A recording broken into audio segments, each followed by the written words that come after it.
In this video, we will show you how to replace your Manifold Absolute Pressure sensor, MAP sensor, on this Honda Accord. This will be located along the top rear of your engine. Let's get into it. Okay friend, let's get started on our job. Locate the MAP sensor. You'll find it has an electrical connector here. You want to squeeze on the locking tab and pull that out of place. A quick inspection for corrosion. This looks fine. We'll set it aside. To remove the MAP sensor, you'll find it's held in place with two Phillips head screws, one in the front, one just behind it. Inspect your mounting hardware as you remove it. Replace it as necessary.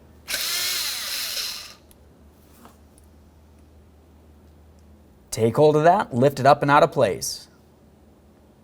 There it is, friend. Now with that out of place, let's go ahead and have a look at the intake. You should find that you have an O-ring gasket. You can use a small screwdriver or pick to remove it. Move along to cleaning and inspecting the mounting point. Double check to make sure there's no miscellaneous debris. Now we can install our brand new O-ring gasket. We'll slide that right into the groove. Continue on to your brand new MAP sensor. We'll take this, rest it into the proper position, aligning the mounting bolt holes. Start in each of your mounting bolts by hand. Let's snug them up.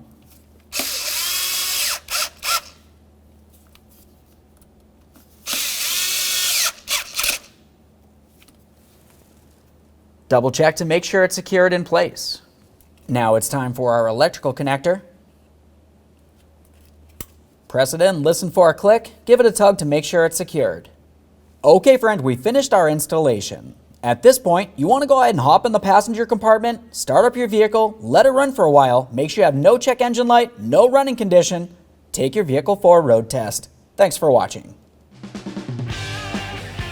When only the best will do, demand TRQ. The only company that lets you view before you do. TRQ is committed to offering the highest quality aftermarket auto parts that are engineered for peace of mind. Thanks for using and viewing with TRQ.